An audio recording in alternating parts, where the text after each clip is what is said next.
Hello everybody, welcome back to another Bolton Ebikes video. Normally on a Thursday you get a recorded video, maybe it's a how-to, maybe explain something, but today I want to just do something a little bit different and ask you what your questions are. Now you may notice something down below on the bottom of the video right here. I mentioned this in a podcast, I mentioned it in a previous video, basically about having the live chat be for members to eliminate a lot of the spam comments that you guys might see that are happening on YouTube. It is 99 cents a month to be a part of the membership that allows you to be a part of the live chat. If you're already doing the Bolton Labs $9.99 a month membership, of course you get that anyway. But just so you're aware, that's one of the reasons we're doing that. 99 cents is the smallest amount YouTube will let me charge. We can't do any less than that. But I do want to hear your questions, and I want to know what's there. So I do see there were some questions before the video went live. I think the members only thing hadn't quite kicked in yet on this particular video. So I'm going to go ahead and address those anyway. And if you want to ask a question, that's how you do it. So comment on the video if you'd like. Those stay there forever. The live chat, again, is for members. If anybody has any questions about that, I guess you can leave a comment because you can't chat if you're not a member. Hopefully that makes sense. So I'm going to put some of the questions up on the screen here, and we're just going to run through them. Now, I do want to set a few ground rules here. If you have any questions that are like about an order or a technical problem, things like that, I'm not really going to try and address those types of things. I don't have orders in front of me. I'm not going to be able to answer those types of questions. So if you're like, hey, I ordered a bike, what day is it going to arrive? Best to email us over at info@boltonebikes.com to get those kinds of questions answered. So let's jump into just the first one from Carl. He said, interested to learn about the possibility and availability of parts to upgrade a Bolton or Bike Tricks cadence sensor model to include torque sensors. So this is a complicated answer, and this is a good question. I wanted to address this because this is a common thing that people ask. They're like, hey, I like this model, but I want it with a torque sensor. Can you just swap that out? And the answer is no. And that's complicated. So what is a cadence versus a torque sensor? If you didn't know, just briefly, cadence sensor knows when you're pedaling, not how hard. Torque sensor, in a very simplified fashion, knows how hard you're pedaling. So if you pedal harder, the motor can put in more power without you having to touch the throttle or the pedal assist settings. So that's the major difference. Usually torque sensor costs more.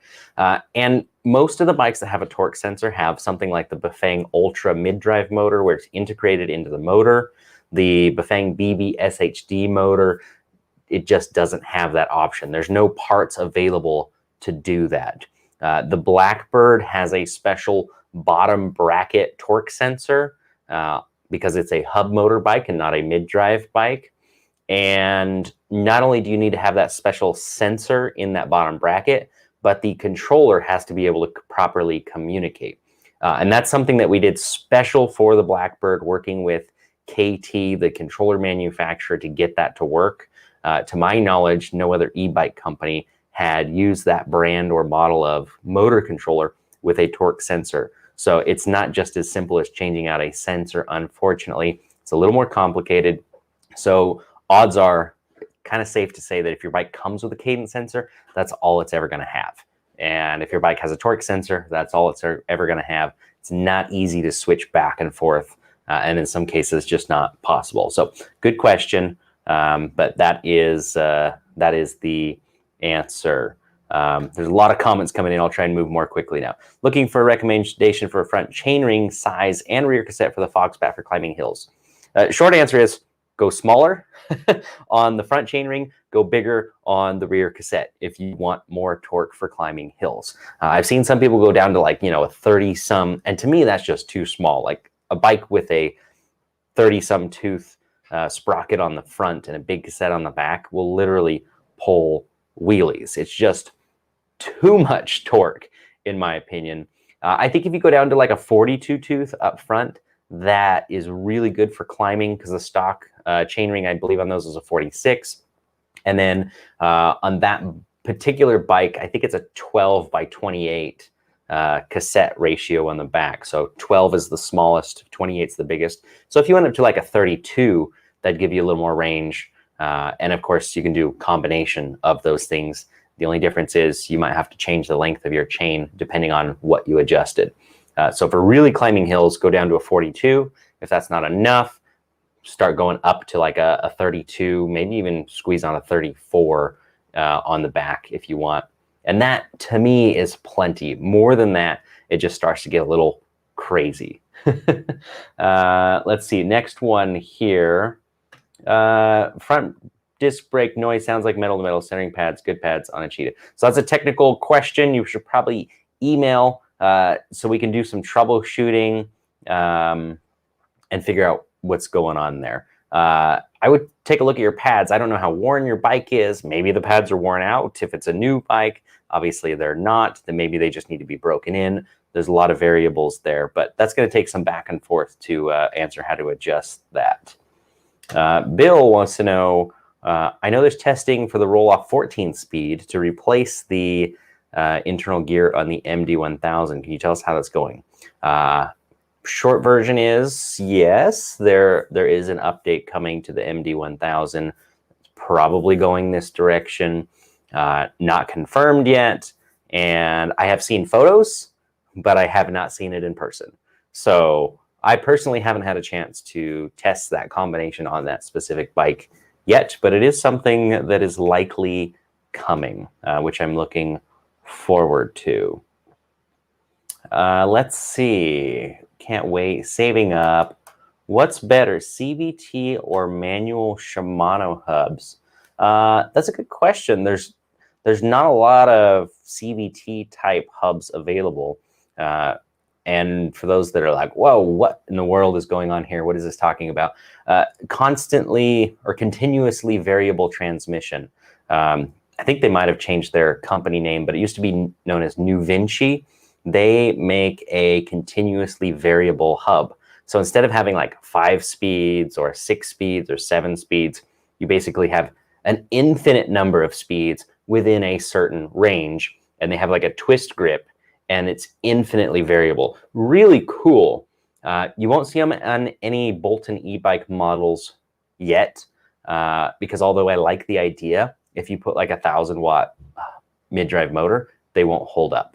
So I'm looking forward to the day when they build a kind of a bulletproof version where we can use that. So which one's better?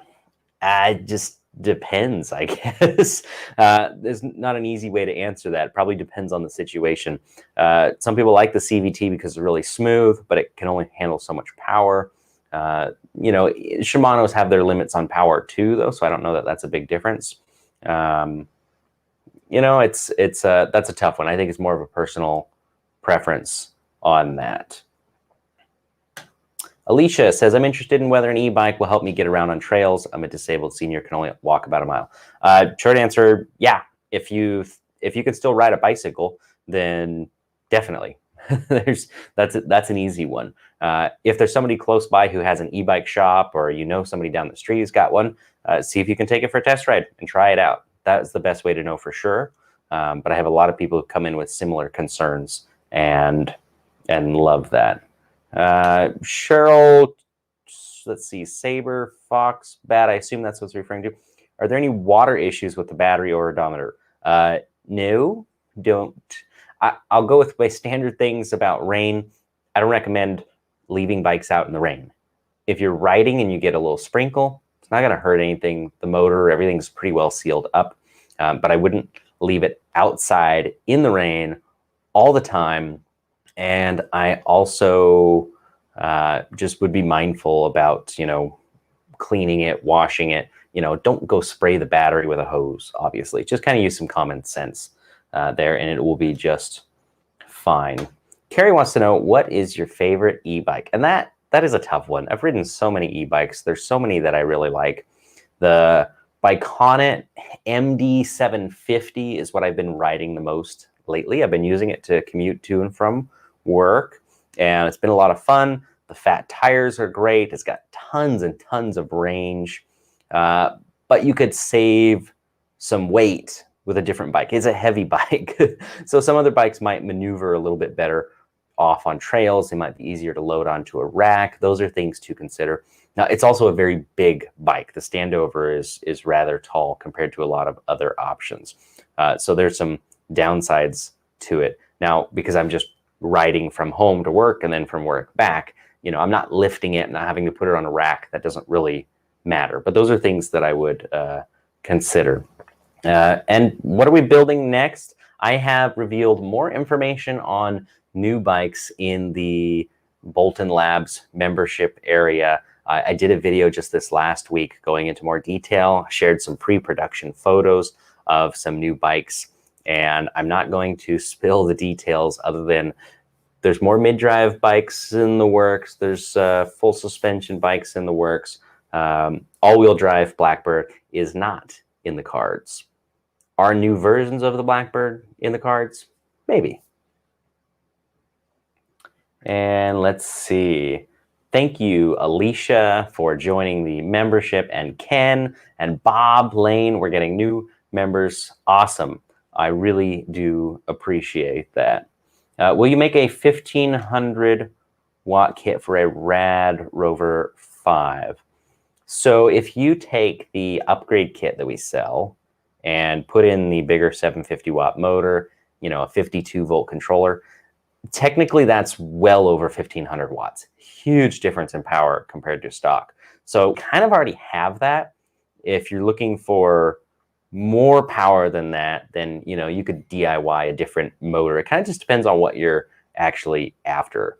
That's going to probably be more than enough torque for most people. If you want more speed, then you'd have to go with a direct drive hub motor or a mid-drive, which is possible, but there's just not as much demand for that. So I don't have any plans on doing anything like that. Cynical Zombie wants to know, when will I be able to get a battery that's similar in size and style to the Blackbird or Rad Rover but has double the capacity? I suffer from range anxiety. That's a good question. So if you want to keep the same form factor but double the capacity, you're going to have to just wait on battery technology to improve. It'll happen, but there's small changes, small incremental changes every year. When? I don't know. I think there's somewhere along the lines of like, it might have been like 10% per year or something like that on battery improvement. So it is happening, but don't think that you're going to buy a bike and it's going to be, you know, there's a battery that's double the capacity next year. Yes, you read about prototypes online that are happening. You read about all these different battery technologies that are happening. But for those to actually be functional and then get to a scale where we can buy them, then they're used for e-bikes, you know, we're talking years for that to happen. So just expect small incremental changes in battery improvements over the next few years. Let's see. Dun, dun, dun. I'm checking for other questions here. Glenn wants to know if there's a way to upgrade a front and rear light to run off the main battery for a Fox map. This is kind of a general question that applies to lots of bikes. And one of the limitations you'll run into is the current limit that's available for whatever plug is there. So often that's not something you can find or that the manufacturer will tell you. So it's a little bit tricky to do that as far as using the headlight connections and things that are existing. What you can do, this is a DIY project. I don't make parts for this, so I can't give you any further guidance, but I have done this in the past.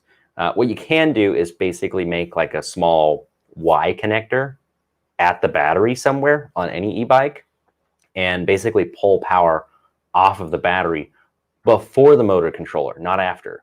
And then that way you have the full voltage and amperage available from the battery to run extra accessories. And then you could, you know, if you got a 48 volt battery, you could run a 48 volt light off of that, or you could get a, what they call a buck converter, and you can do 48 volts down to some other voltage, run 12 volt lights, 24 volt lights, and USB ports. You could do all sorts of stuff by doing that. I guess one thing you could do on the Foxbat, if you want to upgrade the front light, there is a USB port on the battery, and there are headlights you can buy that run off a USB port. So that might be a simple solution. Doesn't necessarily answer the taillight question. That's a little more complicated. So no, there's not an easy way to do it. Can it be done? Yes, of course. Electrically, it sure can. Let's see. I think I'm keeping up with the questions here. Are we still on for late May, early June Foxbat deliveries? That's what we're shooting for. I was bugging the manufacturer, be like, hey, give me more information, more updates. I know that there's, it's one of those crazy things where they can't start production, or it doesn't make sense to start production until they have all the parts. And they're usually waiting for like one piece, and, but they can't tie up the whole production line with a bike that's 99% done. So I know we're waiting on some pieces. I don't even know exactly what pieces all there are right off the top of my head right now. But I know that there's some just delays waiting for parts. And as soon as they show up, then things go very quickly. So yes, I'm hoping we see some of those late May. Definitely by June, we're supposed to have those here. And at that point, we can start shipping those out. Alicia wants to know, what are the policies in national parks about e-bikes? This is an excellent question. I covered this in a video quite some time ago. And thank you, William Story, YouTube member, and Mark, a new YouTube member. This is awesome to have all of you guys joining with us today. So back to Alicia's question. My understanding, off the top of my head, is that anywhere you can ride a standard bicycle in a national park, you can ride an e-bike. Now, they can have more restrictive rules, regulations. They could have a 15-mile-an-hour speed limit. They could have a sign that says Class 1 bikes. But as a general rule, if there's no other signs, notices, anything like that in national parks, if there's an area where bicycles are allowed, then you can ride an e-bike there as well. Now, there are, of course, certain areas where you're not allowed to walk, you're not allowed to, use a regular bicycle, and definitely e-bikes are not allowed in those areas. But if there's some dedicated or open spots where you can use bicycles, as long as there's no other signage or postings otherwise, then you can ride e-bikes. What they're not allowed to do anymore, which they were trying to do earlier, is basically say bicycles can ride here, but e-bikes can't. They can't do that. If bicycles are allowed, then e-bikes of some sort have to be allowed as well. So that was kind of a win, if you will, in the past, and a change that happened, or a clarification, I should say. Thank you, Paul, another member joining the channel here. So we're catching up on the questions here. So that's awesome. I know when we had the chat open before, it just went absolutely nuts. I couldn't keep up, and then there's just spammy stuff happening in there. But I will go ahead and share some other things, since I don't have any questions and I've caught up on these. If you have another question, make sure to put it on the chat on the side of the video here, of course. But some new things that I'm doing. This live video right here, I just did a video like this for the members only, those that are over in Bolton Labs, for one of the podcast episodes. Now, obviously, the podcast episodes are recorded and edited, and they're released every Tuesday. But for those, what we call research technician level members at $9.99 a month, basically, they've already heard the podcast that's coming out on Tuesday, because we did it live, and I left some time at the end for them to ask any questions and chat about things as well, share some new things. So just be aware that that's something we're kind of trickling in. It may not be for every single episode, but we're going to try and do as many of those as we can. And hi from Lake Forest, says Michael. Thank you, Rich, for becoming a YouTube member over at Bolton Ebikes. Pedro, is a comment more than a question, but if people keep riding fast e-bikes irresponsibly, the law will crack down on Class 3 e-bikes. Yes and no. Yes, if people ride e-bikes irresponsibly, then yes, they'll just crack down on general. I don't think people know enough to be as specific to say, oh, we're going to crack down on Class 3. I think they're just going to crack down on all of them if they can. Now we have a couple of new questions here. Paul, can the Warthog come with a seat dropper post like the Blackbird? So it's not an option we currently have. The seat dropper that is on the Blackbird is something we had made specific for that bike. And like anything, it's hard to get enough inventory of certain items. The plan was introduce it for the Blackbird and then have those seat posts available just for sale for any other bike, and maybe start putting some seat droppers on other models. The only other model we've ever put a seat dropper on in the past was the Raptor, that's not currently available. And there is an update coming on the Blackbird as far as the seat dropper. I don't know when this is going to happen. I don't know what batch it's going to happen in.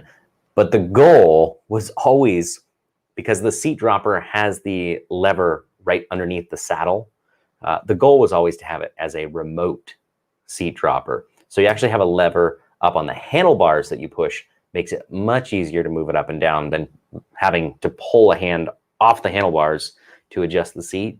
And I got some photos of one of the first samples that's finally a remote dropper. We just couldn't get those into production in the past. So hopefully that's an update we'll see on the Blackbird sometime, maybe later this year, could be next year. But I'm looking forward to that. But that's something that's happening. Hopefully that's a sign that it's getting easier to get those made, and we can have more seat droppers for other models in the future. So right now I don't have it, but of course you can always go buy an aftermarket seat dropper post, on Amazon or some bicycle website and get one. Of course, they're going to be a lot more expensive than what I'm working on, but you certainly can get something. Usually they're $150 to $200 for a seat dropper for another bike. Rich wants to know what the Blackbird headlight lumen rating is, and I don't actually know. The headlight, I think it's about a 5-watt LED, and it's really bright. I mean, you can actually use it at night. I don't know what the lumen rating actually is on it. I've looked at buying some sort of light meter. I think that'd be kind of cool to test various lights on different bikes and actually see how many lumens they really are versus what they say they are. I haven't done that. So all I can say about the Blackbird is it's brighter than most. I would say most bikes have a headlight that you can kind of see a little with, and the Blackbird's you turn it on, it's oh yeah, I can actually see the road.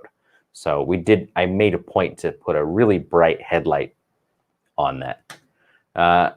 And also wants to know, why not ship the Blackbird bikes with the tubeless? Good question. So when I originally talked to my manufacturer assembler overseas about putting these bikes together, that's something I wanted to try and do. But as some of you have dealt with tubeless tires and rims before may know, they can be a little tricky to get seated the first time around. And, if you have it in a box and it's sitting for a while, tubeless will slowly leak air. You have to pump them up a little more often than something with a tube in it, usually.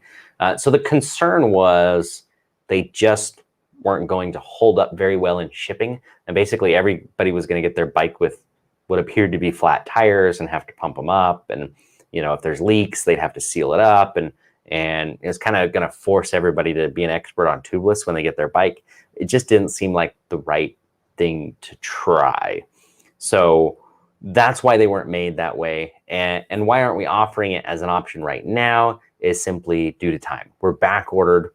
We're trying to catch up, shipping out as many Blackbirds every day as we possibly can. And the more options we offer, the more that slows us down, and we would be even further behind than we already are. As it is, where we are catching up, we are looking really good at getting all of the back ordered bikes out by the end of this month.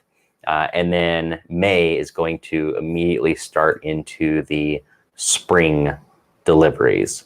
We don't have all of the spring bikes here yet, but we will have some that'll start shipping out very, very first part of May.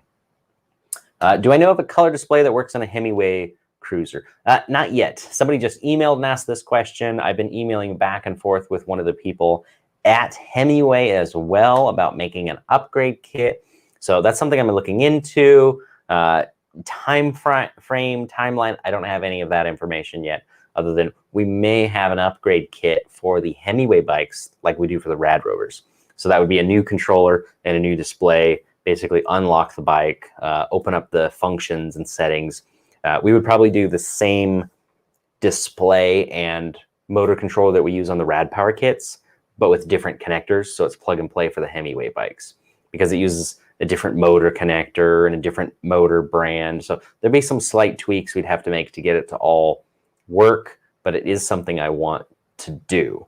And then that would allow you to use a color display. There might be some existing color display on the market that will plug in, but I don't know what that would be or where you would get it. And let's see. Pedro, why is it that most e-bike reviewers have the saddle too low for proper leg extension? I guess they just don't know what they're actually doing is the answer to that question. Warthog or similar belt drive with full suspension. No immediate plans for a full suspension bike with a belt drive. Not at this point in time. New full suspension bike, maybe being worked on. Belt drive, not at the moment. George wants to know if we have the possibility of rent to own. The answer to that is no. We do have some financing options and things on our website over at Bolton Ebikes. I am working on something that is new behind the scenes that we're hoping to get launched in the next 90 days or so as a way for people to find more e-bikes available. So stay tuned. I'm not going to give that away yet. What is the best suspension post for e-bikes? I see ones on Amazon for like $40, Connect for $279, Suntour for $109. Price ranges are huge. They are. Price ranges are all over the place for suspension seat posts. Here's what I would recommend based on my experience, what I've tried. The suspension seat posts that go straight up and down and have no movement backwards, those are usually the cheapest. And there's a reason they're the cheapest. They don't usually work as well. And I need like something round. Here, I have a water bottle. We got a demonstration here. Okay, let's pretend this is your tire for the back of your bike and your seat post is up here somewhere, right? Well, if your tire hits a bump, it doesn't actually go straight up and then back down, which is how the straight up and down seat post is designed to take an impact. So it's not as effective. The tire, when it hits a bump, kind of rolls over it.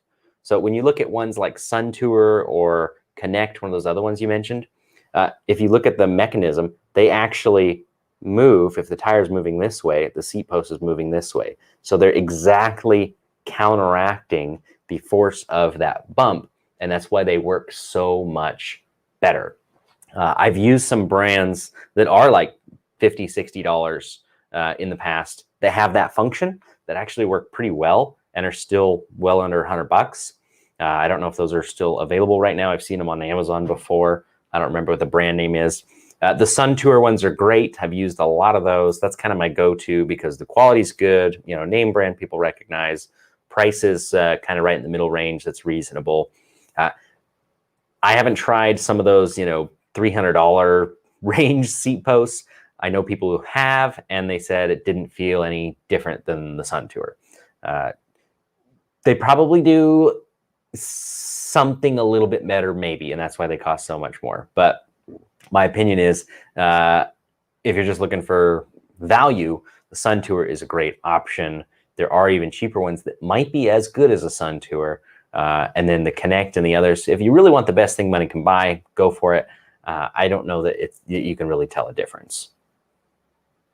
Let's see. It's somewhat of a technical question. My seat moves a lot with quick release lock. Do you have a better seat post lock? Tighten it up. So people miss this often. You know, you have the seat clamp, but there's a little knurled knob typically on most bikes on the opposite side. Make sure to tighten that up. Some of them will even have a little spot for an Allen head, you know, 6-sided wrench to go in there and tighten it up a little bit and then clamp it down. You may just need to tighten that a little bit. Rich, I just bought a Blackbird yesterday. Thank you. Delivery possibly June or no way to know yet. So that means you must have pre-ordered for the summer batch, which we're estimating June to July timeframe for deliveries. Brad wants to know, what is the best bike rack for your truck? Also a common question. I have been emailing bike rack companies over the last month, I would say. I've emailed, you know, one-up racks. There's another company that's newer that makes a very similar one. I've emailed Hollywood racks, like, hey, what's your availability? All these different questions. And most of them are sold out. So if you're looking for something soon, or if you have a bike on pre-order, that's just something to keep in mind. You may want to pre-order a rack as well, because they are severely backordered, just like bikes are. The 3 name brands that I've been kind of recommending, because I've seen them in person, I'm happy with the quality. Hollywood racks, they're decent for the price. One-up racks made in the USA, really nice. I really like the design. Major flaw is also the best thing about it. Basically, you have these 2 pieces that ratchet onto the tires. Works amazing as long as you don't have fenders in the way.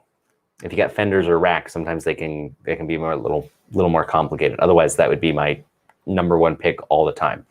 And then Thule, they make some decent bike racks. So there's other companies that make fat bike, e-bike, combination specific racks nowadays. So thankfully, there are a lot of options out there, but those are a few that I've used.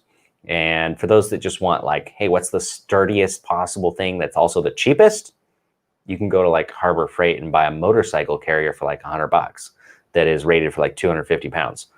Works great, but no tie downs or ratcheting mechanisms or anything. You got to tie it down yourself. So major downside as far as convenience.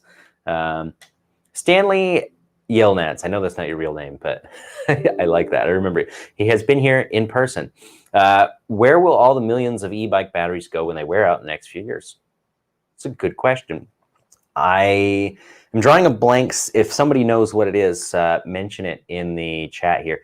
I saw an article recently about a company that was working on a special lithium battery recycling program, and they were actually making money taking batteries and recycling them here in the US. I want to say they might have been in Nevada or something. So that's there are some people working on things for that. I know as they wear down, you know, there are some possible ways to reuse them on other things. People are doing that for electric vehicles. Usually I feel like when people recycle or get rid of their e-bike batteries, like they're dead. They probably just need to be recycled at that point. So I know one company for sure is working on that. And it's kind of been on the back of my mind and on my to-do list to reach out to them and, you know, maybe I can set up some sort of program with them to get batteries to them that are worn out. We've been in business for about 5.5 years, so we actually haven't seen a lot of those dead batteries yet. I've got a few, of course, lying around the shop, but not that many. But you're right, that's going to be becoming a growing issue of what do we do with those. So hopefully they will be ready for that when the time comes. Michael, I don't know, when you say Newport Beach e-bike company, I'm not sure which company you're referring to there. Thank you, Dennis, for becoming a new member of the Bolton eBikes YouTube channel. I appreciate that. And we have Damien. We have another one. Awesome. Wolf JM11. This is great. We've got a bunch of you guys here. When do you expect the Saber to arrive? If it's a Saber that was pre-ordered, then yes, they got pushed back. Shooting for late May. For sure, June, we'll have those and have them going out. At least that's the latest information I have. As far as a new batch for future orders, because it just says sold out on the website, I don't know yet. Working on that. But we are definitely making more. It's been a great bike. Very, very few issues. Very reliable, long range, lots of power for the price. So we're definitely going to make more. And the price is going to go up a couple $100. We already raised the price on the Foxbat. The same thing is going to have to happen for the Saber. And as soon as I have a lead time on that next production batch, I will be letting everyone know. And thank you, Country Girl 3575. We got another member of the YouTube channel. And then Dave Atkinson, another one. Awesome. Thank you so much, Dave. All right, I knew somebody had to ask this. I'm going to take a drink of water before I answer this question. This is a big one. This is a really big one. Haven't ridden a mid-drive yet. What would be your preference, mid-drive or hub, and why? Well, personally, I ride a mid-drive bike. I have a mid-drive bike that I built a few years back that I keep at my house, and I've been meaning to upgrade the battery because it's a good 4 or 5 years old. It's kind of small for the amount of power the bike has, but it's a BB SHD 1000-watt motor, and that is my only bike. Of course, I have other bikes I can use because we keep a fleet of demo bikes here for test rides. So as an example, I mentioned I was riding the Warthog MD 750. I grab that bike and go take it for a ride and test it out and kind of beat it up a little bit. And then, I did the same thing with the Bike Tricks Juggernaut the other day as well. So I tend to lean towards mid-drives. And the main reason for that is, as I mentioned in one of the videos I released recently, from my house up to here at the shop, it's about 12 miles of uphill. It's 1,800 feet of elevation, and there's some very steep sections. So a mid-drive in a low gear, motor's a little happier if you're doing that for long, extended periods of time, which I am. So that's what I prefer. I also like to hit those high speeds in the opposite direction when I'm going downhill, because yeah, I got 12 miles uphill, but after work, I got 12 miles of fun downhill to do, if not more. If I go take a longer route, of course, it's just slightly more gradual, but it's still either uphill or downhill. So I prefer mid-drive. My wife's bike is a hub motor. Hub motor, I think, is just simpler, easier. If you're not doing any extreme up and downs, it can do everything very easily, very reliably. But I want that extra little bit of performance. I find that people that come from, driving a manual transmission car, riding motorcycles, things like that, sometimes tend to prefer a mid-drive. Those are all things that I have done as well. So it just kind of is a natural fit. So I prefer mid-drive for me personally, but both motors are good, and it's really a personal preference. So there's a lot of hub motor bikes that I have here, obviously, that I love. The Blackbird is probably our #1 selling bike, and it has a hub motor. It's just a great bike. And I wouldn't be opposed to riding that one to and from work either. But if I'm going to choose, one or the other, I know I can squeeze a little more speed out of something with a mid-drive, so I will take that one. Melvin, this is a good question. I have the Rad Rover 5 with the Bolton upgrade. It runs 22 to 24 miles an hour. How much will a 52-volt battery help? There's probably some complicated napkin math we could do to get you an estimate, because if you take the kilovolt rating of the motor, if we could find one, and you could calculate, well, at 48 volts it's going to spin this many RPMs, at 52 volts it's going to spin this many RPMs, and you could get a comparison of some sort to see how much faster would it go, which I suppose you could do the math for us if you measured your top speed at a certain voltage, drained the battery like halfway, measured your top speed again, and then you could extrapolate that out. So, hey, there's a thought for you. But in general, maybe a couple miles an hour. If I know that if you Well, let's take the Blackbird, for example.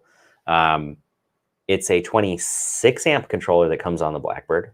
That's lower amperage than what you have, but it's a 52 volt battery, and it's the bigger 750 watt motor. And I can easily get 30 miles an hour out of the 26 inch Blackbird. The 24 inch is really, really close to it. Smaller tire, so it may not be quite as much on the top speed. So I know 52 volt on that, I can get up easily to 30. So you should be able to get up into upper 20s with a 52 volt battery on the stock motor. I'm assuming that's what you have. I wouldn't be surprised if you could get it closer to 30. Of course, that depends on a whole bunch of other factors: rider weight, terrain, tire pressure, the type of tire you're using. There's a bunch of other factors. Are your brakes adjusted properly?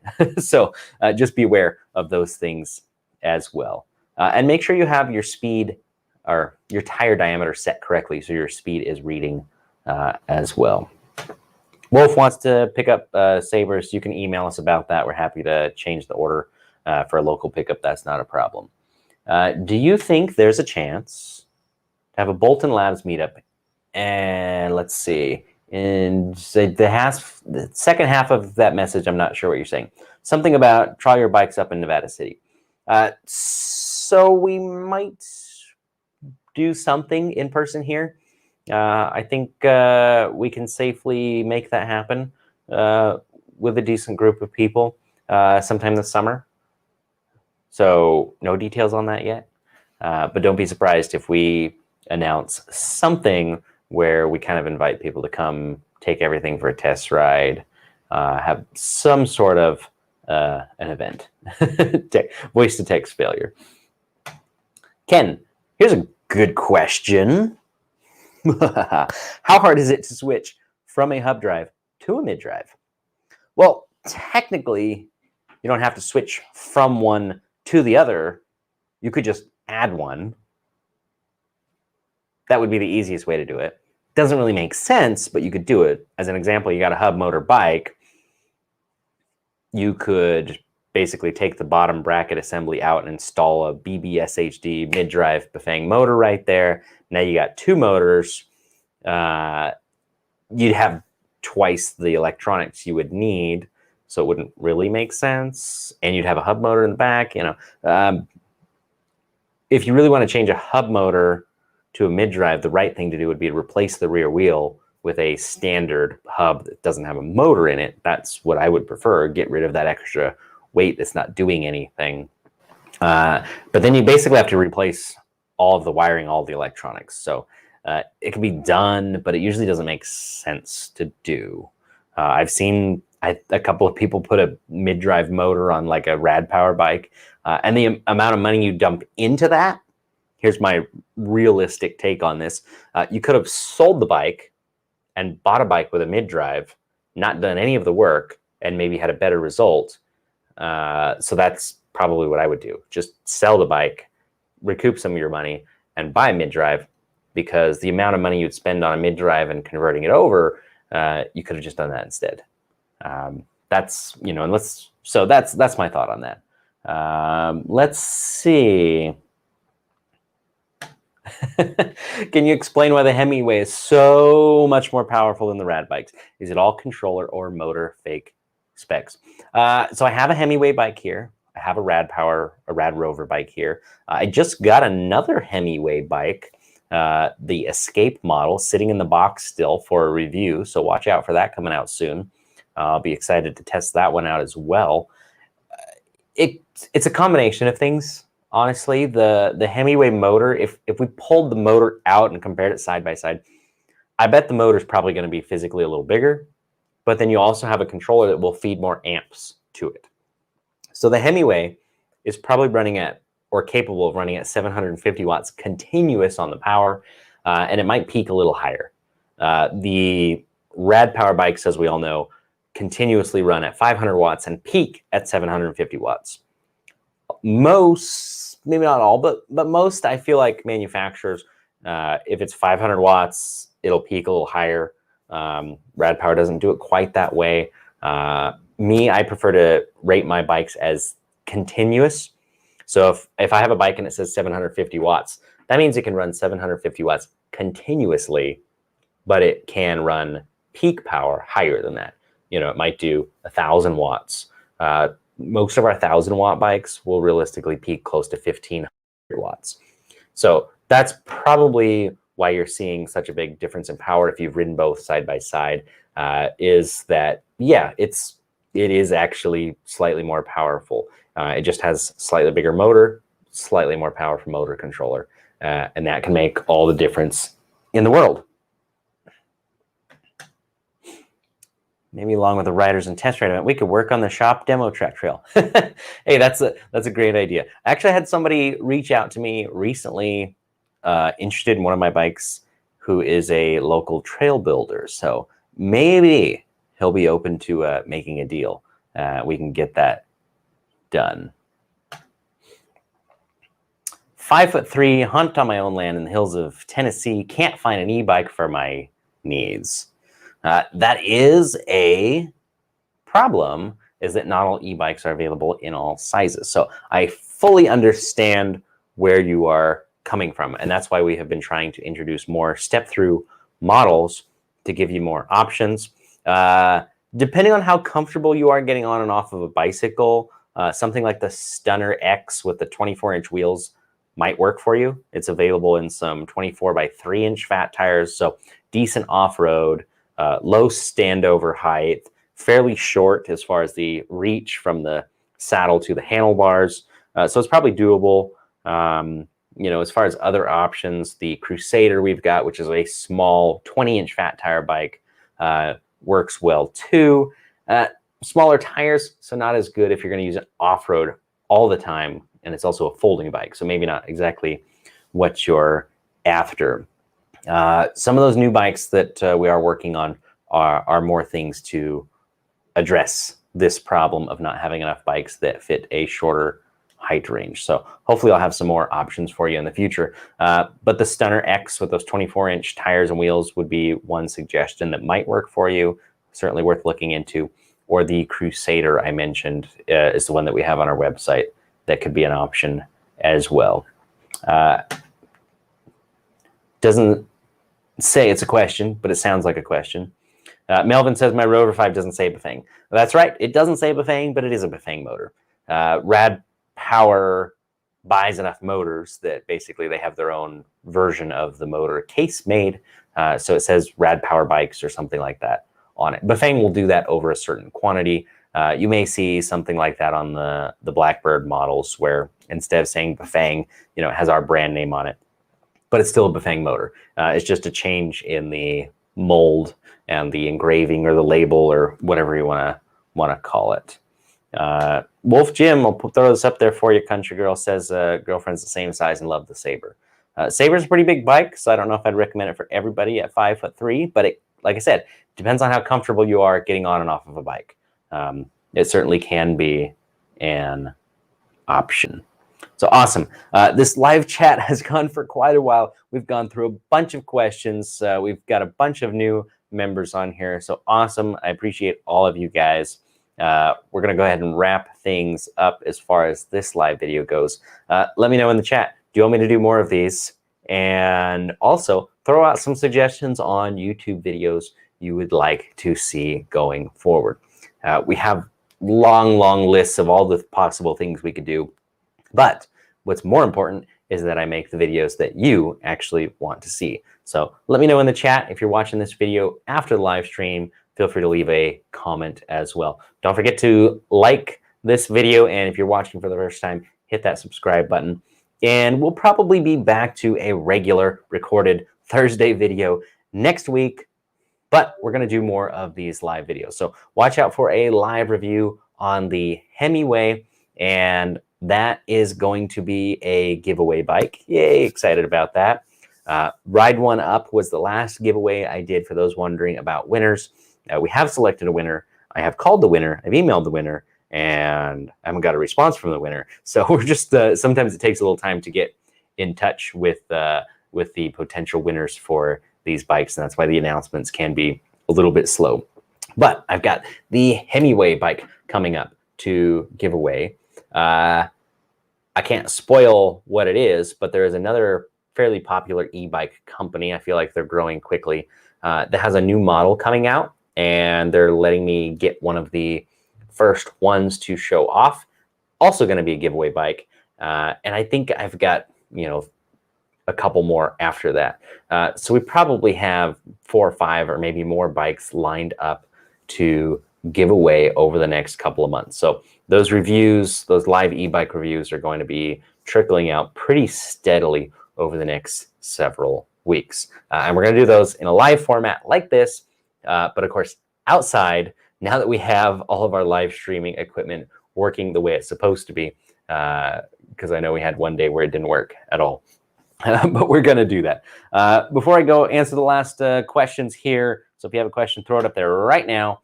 How portable are the chargers for the bikes? I'm wondering if I can take it in a backpack to charge the restaurant. Yes, definitely. They look like a... Do I have one in here? I don't have one sitting next to me. They look like a power brick for like a laptop or something, but slightly bigger. So imagine like a power brick about yay thick and, this fat. That size, a little bigger than a power brick for a laptop. So yes, definitely easy to take in a backpack. I throw it in my bag. I can throw it in my lunch bag, in a saddle bag.